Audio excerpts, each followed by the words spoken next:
Hey guys, this is Billy from AdultCello.com, and today I want to help you decide between purchasing a standard 4/4 cello or a slightly smaller 7/8 cello. My guess is that if you're watching this video, then you have at least one reason you're concerned a 4/4 is going to be either too big or too uncomfortable. And you might be right. So what I'm going to do is start with some very helpful information about the array of cello sizes out there, and then we'll move into some more personal considerations that should help you make your decision. And if you find this video helpful, please consider subscribing to my channel. I'd really appreciate it. So let's start with the fact that when it comes to size, there's a very wide variety of 4/4 cellos out there. The most common model of cello made is the Stradivarius B form, which has a back length of 758 millimeters, okay? By contrast, a Montagnana model has a typical back length of only 741 millimeters because his instruments were much shorter but also much wider across. And Guadagnini, a very famous maker whose cellos are truly prized by soloists around the world, created his own personal model with a back length of only 711 millimeters. I should also point out that there are many cellos out there that are larger than the Strad B form, including actually the much larger cellos that Stradivarius himself made earlier in his career. I mean, we're talking 792 millimeters for some of those cellos. And just so you know, some other famous makers who made larger instruments include Guarneri, Tekler, Gofriller, and Testore. Okay, Billy, this is interesting, but what's the point?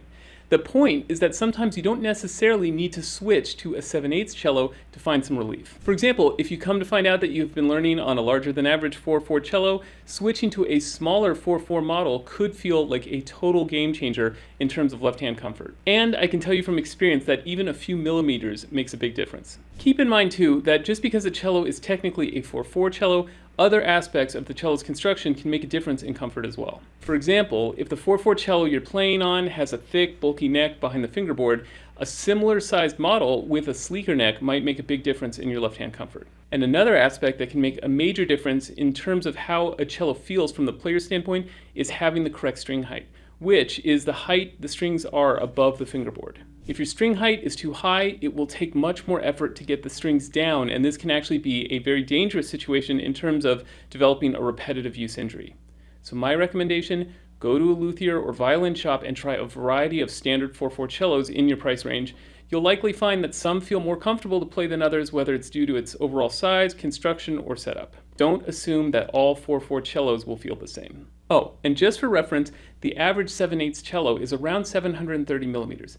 Which is interesting considering Guadagnini would technically fit that description. His instruments are considered full-size due in part to their incredibly rich tone and ability to project beautifully in any auditorium, which brings me to my next topic. So when it comes to choosing a 7/8 cello, the appeal is that the reduced body size and smaller string length often make it feel easier to play. The smaller body dimensions means less of a reach to get to the tip of the bow on the A string, for example, and the shorter string length means that the notes are closer together on the fingerboard. So less of a left-hand stretch to play the notes in first position as well as, all over the fingerboard. However, there is a general consensus that a 7/8 cello will lack the richness and power of a standard 4/4. In my opinion, this usually is true, but there are definitely exceptions to the rule, and I think an excellent 7/8 will outperform a mediocre 4/4 any day of the week. But in general, the trade-off seems to be physical comfort in exchange for tonal capability. So here comes my first major piece of advice. I would think about your intentions with your cello journey when choosing between a 7/8 and a 4/4. If you plan on playing a lot of maybe sonata repertoire or piano trios, for example, you might find that a 7/8 cello will make it hard to be heard up against those 88 hammers of the piano. However, if you're planning on playing for yourself or in bigger group ensembles where it's not as critical to have a large sound, then finding a comfortable 7/8 cello with a beautiful tone might be the right choice for you. So now I'd like to take a moment to talk about our bodies. Just kidding. Okay, but seriously, there are some physical considerations that could play a factor into choosing a 7/8 cello. First off, if you are somewhere in the range of 5 feet tall, give or take an inch, you might find the smaller body of the 7/8 cello easier to wield comfortably. Another consideration would be if you have shorter than average arms. I've read that an arm length of roughly 24 inches or longer is good for a 4/4, while an arm length of maybe 18 to 22 inches might be better suited for a 7/8 cello. And a final consideration, of course, would be hand size. To me, this is a somewhat tricky topic because there are a lot of factors involved. For example, you could have long fingers but narrow, shorter palms, or inversely, big, wide palms with shorter fingers. And then there's finger length relative to the other fingers. Usually the big complaint is average finger lengths except for a below average sized pinky. And then there's the slope of the palm, which can make the pinky finger, seem even shorter. In the end, if you're uncertain whether your physique warrants a 7/8 cello, my advice would be to try a few if possible to see how much of a difference it makes for you.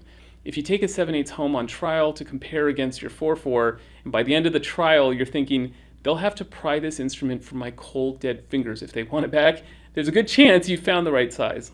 Here are my final thoughts. If you think a 7/8 cello is going to make your cello journey markedly better, I would definitely not hesitate to try a few out. Keep in mind the number of 7/8s out there is going to be much smaller than the standard selection of 4/4s, so part of the trick is finding enough options to choose from. But is a 7/8 cello still a real cello? Absolutely. And does playing a 7/8 make me any less of a cellist? Absolutely not. Okay? A final caveat though, if you're considering the switch because you have tension in your left hand when playing a 4/4, and you have, a relatively average sized hand, I would advise you to work on developing your left hand technique so that you learn to comfortably open your hand and play notes without strain. Here's a helpful video I made on this topic, linked right here. Even with a 7/8 cello, excess physical tension is going to lead to problems both physically and musically down the road. Don't let a 7/8 cello act as an enabler of sorts for you to continue playing with tension. So there you go, there's my thoughts on whether to choose a 7/8 cello or a 4/4. I hope you find it very helpful, and if you found this video helpful, please consider subscribing to my channel. I'd really appreciate it. Thanks so much and see you next time.